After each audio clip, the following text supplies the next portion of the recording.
we want to be sure that our members have the opportunity to make it go with their business and to do well. When they are doing well, we know their communities are doing well. Welcome to another episode of the Community Broadband Bits podcast.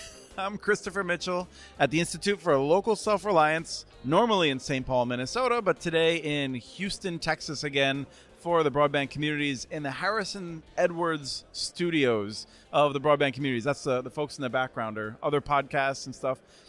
I'm sitting here next to Angie Cronenberg, who is the Chief Advocate and General Counsel of INCOMPAS. Welcome to the show.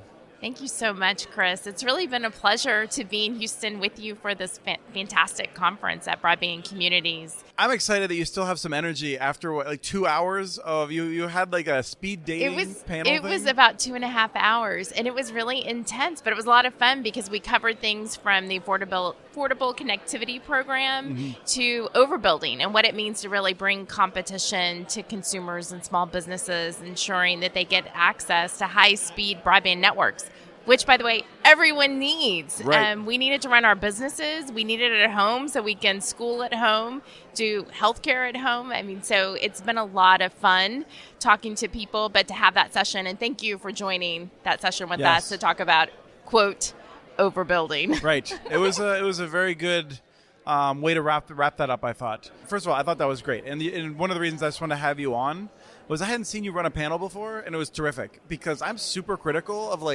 panels. I feel like a lot of times the moderators aren't asking good enough questions but it was really terrific. And so thank you. I've been told I'm a high energy person, that I can change the dynamics of a room just because of the way that I talk to people, my facial expressions.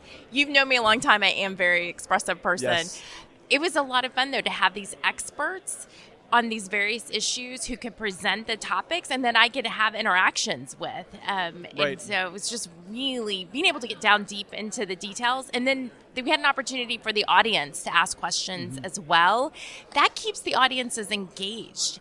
And we're not stuck just hearing about what does Angie Cronenberg think and what questions do I have, right? But also, what are the people who are actually building the networks, the local government officials and state government officials who are here and how they're thinking about all of this federal funding that's coming, and as well, how can they ensure that all of their communities are going to get access to these new networks? So it was a really energetic panel discussion that brought the audience in and kept them there. I was impressed at how many people stayed in that room for 2.5 hours. Right. Yeah. Well, you led off with Fletcher Kittredge, who's been on our show before, he's done great work, and he's been on multiple shows that we've hosted, doing great work in Maine. He's a member of INCOMPAS through GWI. Yes, and he has been for a while. What's INCOMPAS? Oh, yeah, that's really great question. So INCOMPAS is the Internet and Competitive Networks Association. We're based in Washington, D.C. This is our 41st service year for our members. What we do is we represent their interests in front of the U.S. government. So we mostly focus on the federal government, ensuring that there are policies in place that will promote and enable competitive choice in the marketplace. And by that, we mean competitive choice for a network as well as competitive choice for your online content companies. We have members who are builders. They are competing against others. They are building their own networks across the U.S. We've got some that are focused on last mile. We have others that are focused on middle mile, and we have others that are actually global providers. We also represent the content companies who are offering services on those networks. So think of the Googles of the world, the Netflixes of the world. So they're part of our membership as well. The one thing that we all have in common is that we all want good competitive communications policy in the U.S. to ensure that consumers and businesses have choice, no matter what it is that they're looking for. Are they looking for a video service? Are they looking for a voice service? Are they looking for some kind of a texting service? They can get options. And what we think is that it's important for consumers to have options of their network providers as well as options for their online content. So that's what we do. And we've been doing a lot of state and local work because of all this federal funding. So we've been trying to drive the right policy at the federal level, right? But then we're also trying to drive the right policies at the state and local level too. We partner with our members to best represent their interests. We work with them and collaborate with them. So I just got a question today from someone. How is it possible that you don't have a lot of conflicts in your membership? because I work really hard to have the kinds of discussions around the table to collaborate with each other so that we can best represent everyone's interests in Washington, their state capitals, and way down at the local level. Right, and that includes everything from the legislation on the Hill that people think immediately about. Yes. And your boss is Chip Pickering from Mississippi, yes. A representative from Mississippi who I think has an iconic voice and is just well known in this area. Yes. So Chip was a former member of Congress. Prior to that, he was a staffer in the Senate. He worked for Senator Trent Lott. He was one of the staffers on the 1996 Telecom Act. And just as it passed, he was running for Congress, became a member of Congress. Then he was on the House committee that has the jurisdiction on communications issues. Mm-hmm. He was instrumental in ensuring that the competition piece of the Telecom Act of 1996 really was implemented in a way that brought as much competition as it possibly could into the marketplace. But as we all know, that was mostly focused on local telecom service that we thought of as voice service. And as technologies change, we now need broadband to every person in the U.S. We need to ensure that they have the capability to access that broadband, right? But that they also have the choice of broadband providers. And so a lot of what we do at INCOMPAS now is making sure that as we're looking at funding opportunities, that competitors have a shot at that funding, and that the obligations of those who get funding, that they will allow for wholesale access of their networks. So we're not just funding monopoly networks, right? But that they will be willing to provide opportunities for other providers to use their networks to connect, and that they'll abide by obligations like open internet obligations and things so that folks can access the content that they want online. And I want to come back to that in a second. It's going to be a weird, but I also wanted to button this up. First of all, Senator Trent Lott.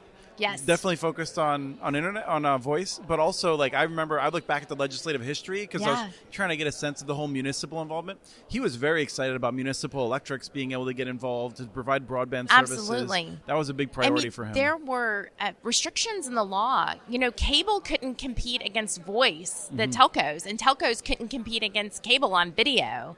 DBS was a new technology that was permitted under the 92 Cable Act. They were able to get access to the video programming that cable owned in order to provide competition.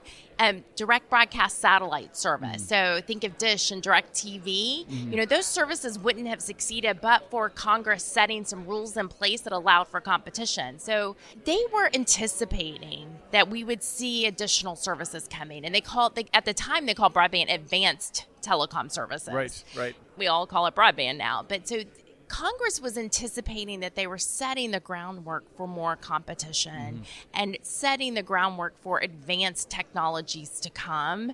So when people say, well, the 96 Act, it's really old.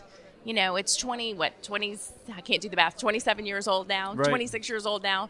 You know, it's old. It's not really that useful. No, it laid the foundation to where we are today. Right, and people like John Chambers, right? I mean, people like, I'm trying to remember, the guy with the cowboy boots, like, who worked for Senator Stevens. I don't know if you can remember his name. I interviewed him like 7 years ago. Yeah. And at that time, like, he made it very clear. I feel like I'm going to have to, like, look this up then.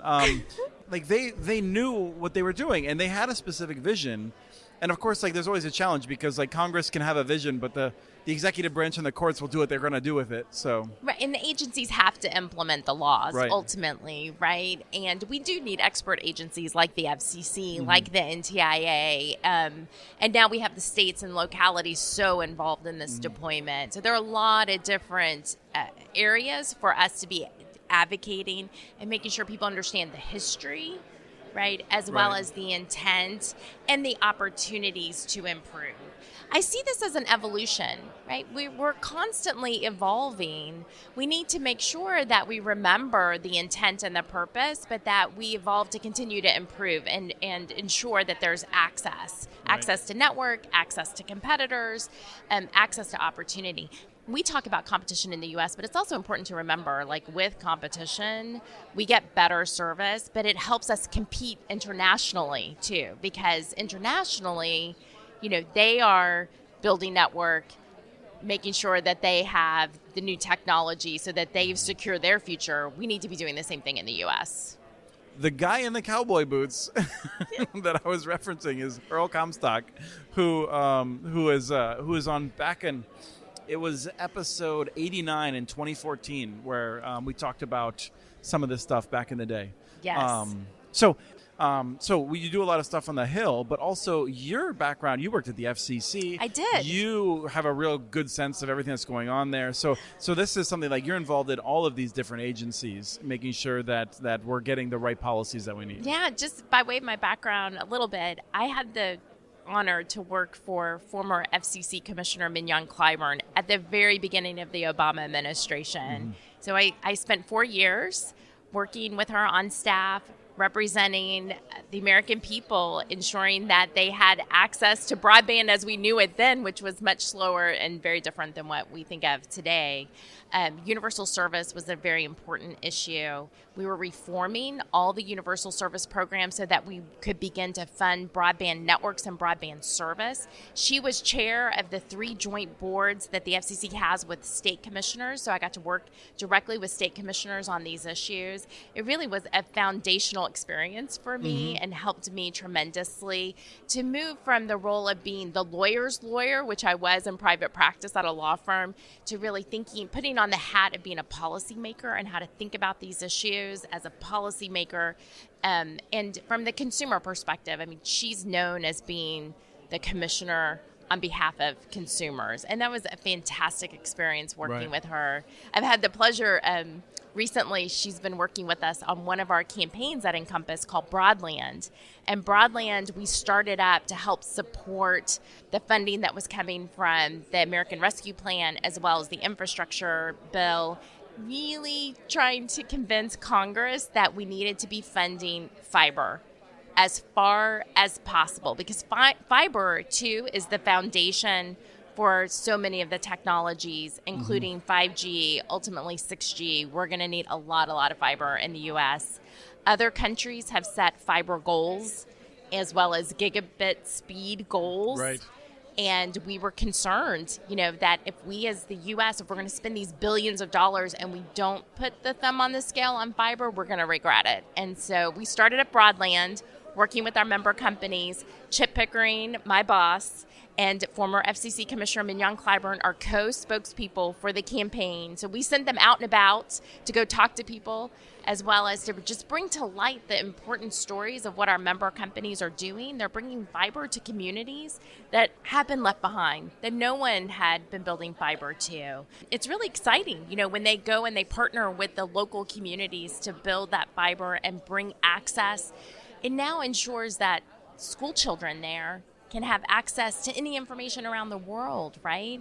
And that during the pandemic especially, that they could school from home during those times that we were trying to contain, a virus that could really cause a lot of harm in the community. Well, and there's even weird indirect benefits, like one of the things we see when that happens is that the incumbent provider that maybe was neglecting that community will suddenly start investing more. And they might absolutely. And then they might also be like sponsoring little league teams and trying to figure out how to improve their image. So they're actually giving more into the community too. And there's like really weird indirect benefits to the community that come from that competition. Yes, so true. Funny story about Mignon Clyburn. Were you there in Minneapolis? There was like a grassroots meeting toward the beginning. She wasn't on the commission for very long. I was there. I think we met you. Were you there when she met Al Franken in the green room? Yes. Because I just remember him. Like I felt like he was stumbling over like 3 different jokes he was trying to make about her name at the time. Because he was a senator from Minnesota. He was relatively new at that point too. Yes. And and I was there. I spoke for a little bit on that panel, and it was wonderful that the commissioners came out to hear from this community event in Minneapolis. Anytime we traveled, we would meet with the community. That was first and foremost in her mind. And so many commissioners do that when they travel. They want to hear directly from the people. And then we would try to pack in as much content as possible. So I worked with her on broadband and wireline and universal service issues. But there were times that I would have to cover other things like she would be doing with other of her advisors, like on media issues. In that particular trip, what really sticks out in my mind is not only meeting with the community, but it was the beginning of the net neutrality debates and exactly what the FCC would do on net neutrality. It was just before we voted the order on net neutrality that actually set rules for the first time. Now, those ended up getting overturned, and the FCC ended up having to do them all over again during the Wheeler administration. However... And they kept getting stricter and stricter. The industry should have just settled for what they had. Yes. Comcast and Verizon have challenged at times the orders that have come out of the FCC, and you're absolutely right. They just get stricter as they come. And I think we'll see net neutrality again be a discussion. Right. But it's important for policymakers at all levels, right, to really get into the community, talk to them. It's the community piece where you're hearing from your constituents. It's the boots on the ground. Like, they know what the challenges are. Mm-hmm. I think it's hard to appreciate it. In Washington, we have other challenges, right?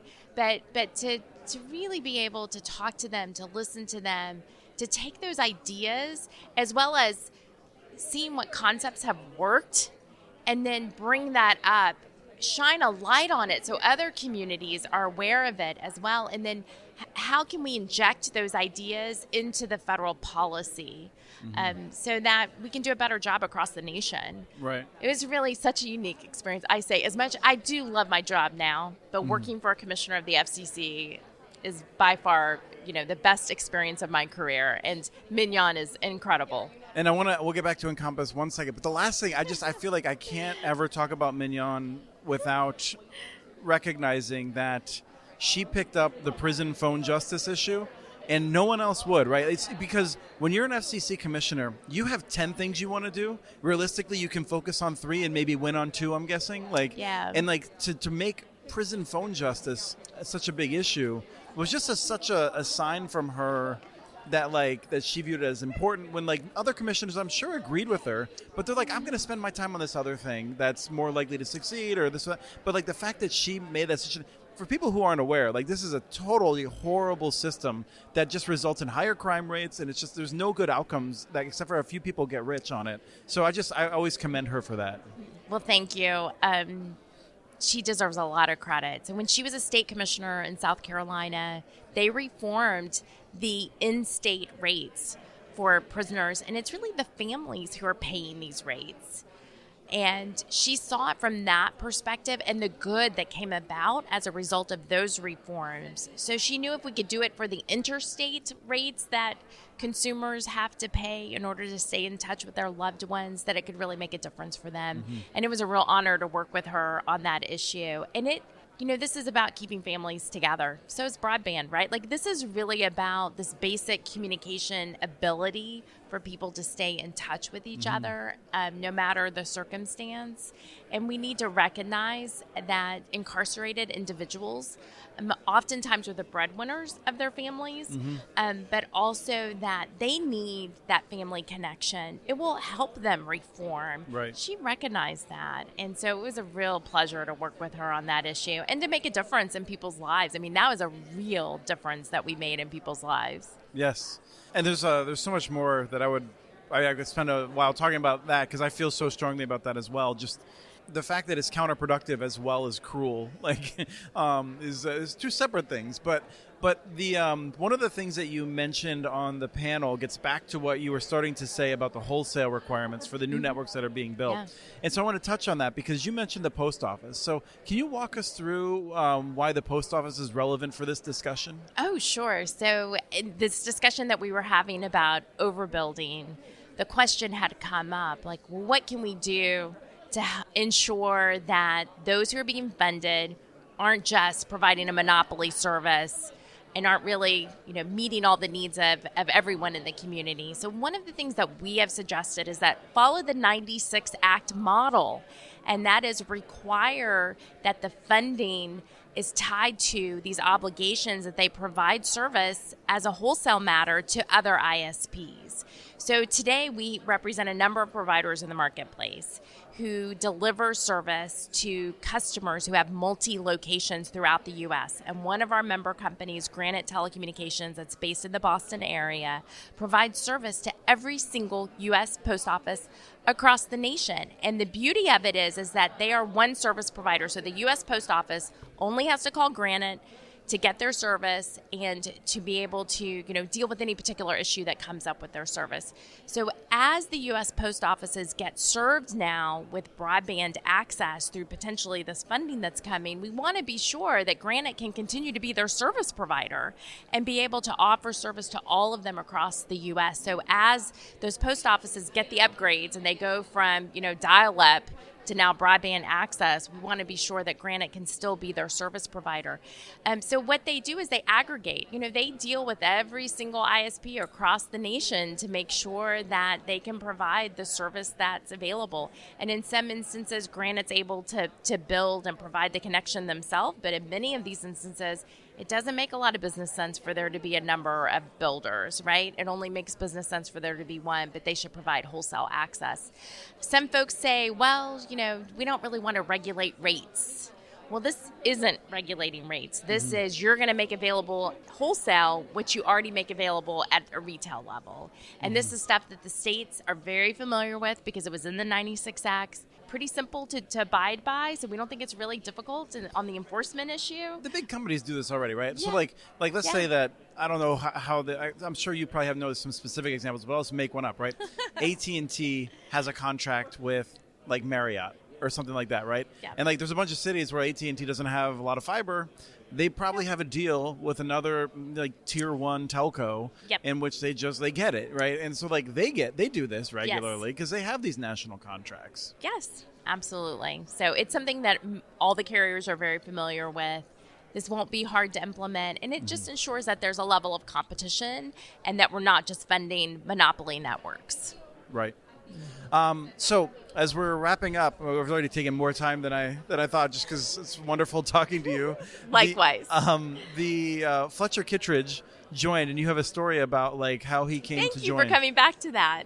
So Fletcher joined about 5 years ago. So we had a bit of a challenge. Another trade association that represents the incumbents, who I shall not name, had filed a petition at the FCC looking for the opportunity to deregulate what we called unbundled network elements. So at the time we had this is BDS, right? Also, like. Yeah, it was like kind of the leftover issue as a result of BDS, which is business data services. Some people think of them as special access services, have been deregulated at the beginning of the Trump administration. And so there was a follow-on petition to say, well, we should essentially do the same thing for unbundled network elements, which was part of the 1996 Telecom Act. And that's what allows like Dane Jasper and Fletcher and others to use their equipment to use incumbent copper lines to deliver services to lots of people. We already have member companies, and you just mentioned Sonic, Dane Jasper, who uses unis to build his customer base up, and then he builds fiber to them.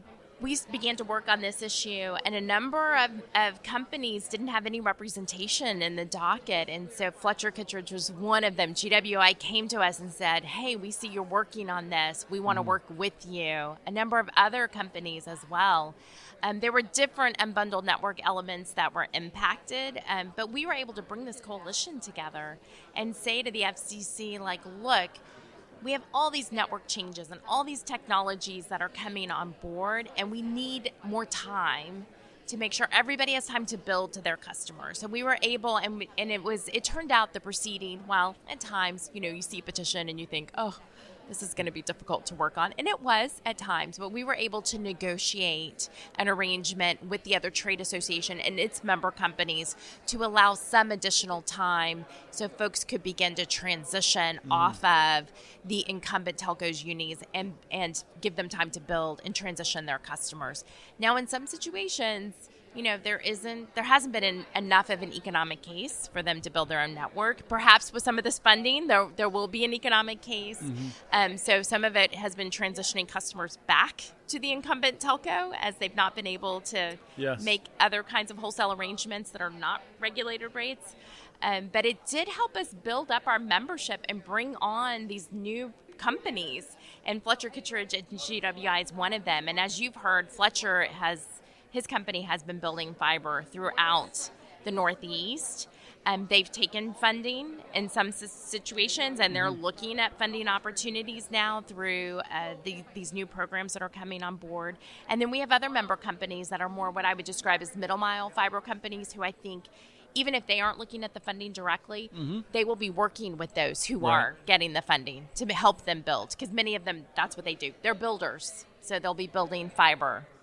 One of the last ththings I'll say is that one of the things Fletcher just mentioned in his comments is something I think other ISPs might be interested in, which is having calls with other ISPs that are members to talk about the supply chain and to get a sense of that. Because, that's one of the things that when I talk to some folks, they're like, what are people saying there about the supply chain?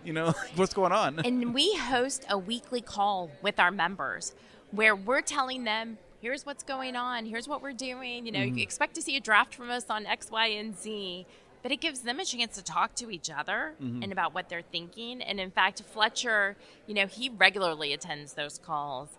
And even if they don't want to say a lot of things with everybody on, it connects them with other people. And I know offline, they have one-on-one conversations. INCOMPAS also has a trade show that we put on in the fall. Our trade show's coming up in October in Denver at the Sheraton. I think the dates, check me on this, are the 23rd through the 25th.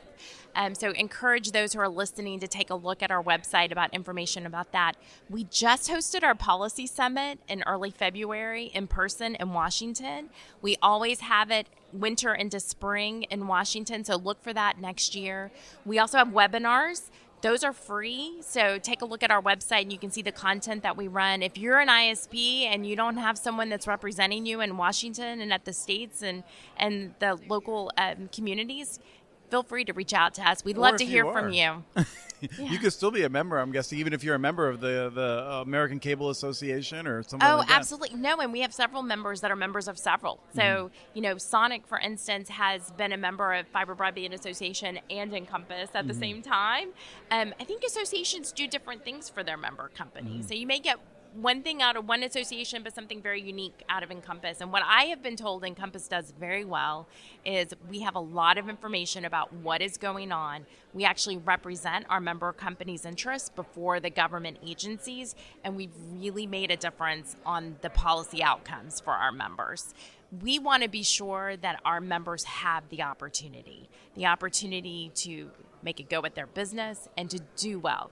When they are doing well, we know their communities are doing well, right? So that's where it's been so great working with you, Chris, is because I think we're really aligned on trying to improve the local communities and that they have good local experience. Yeah. Well, thank you so much, Angie. It's been wonderful. Yeah. I feel like this is long overdue, but it's really great to do it in person, too. It's so great to do it in person. And you just asked me, hey, can we get together? And I'll do a quick podcast. And at first, I was deer in the headlights. And then I was like, well, of course I'll do that. So thank you so much. I really do appreciate it. Excellent. We have transcripts for this and other podcasts available at muninetworks.org/broadbandbits. Email us at podcast@muninetworks.org with your ideas for the show. Follow Chris on Twitter. His handle is @CommunityNets. Follow muninetworks.org stories on Twitter. The handle's @muninetworks. Subscribe to this and other podcasts from ILSR, including Building Local Power, Local Energy Rules, and the Composting for Community podcast. You can access them anywhere you get your podcasts. You can catch the latest important research from all of our initiatives if you subscribe to our monthly newsletter at ilsr.org. While you're there, please take a moment to donate. Your support in any amount keeps us going. Thank you to Arnie Hughesby for the song Warm Duck Shuffle, licensed through Creative Commons. This was the Community Broadband Bits podcast. Thanks for listening.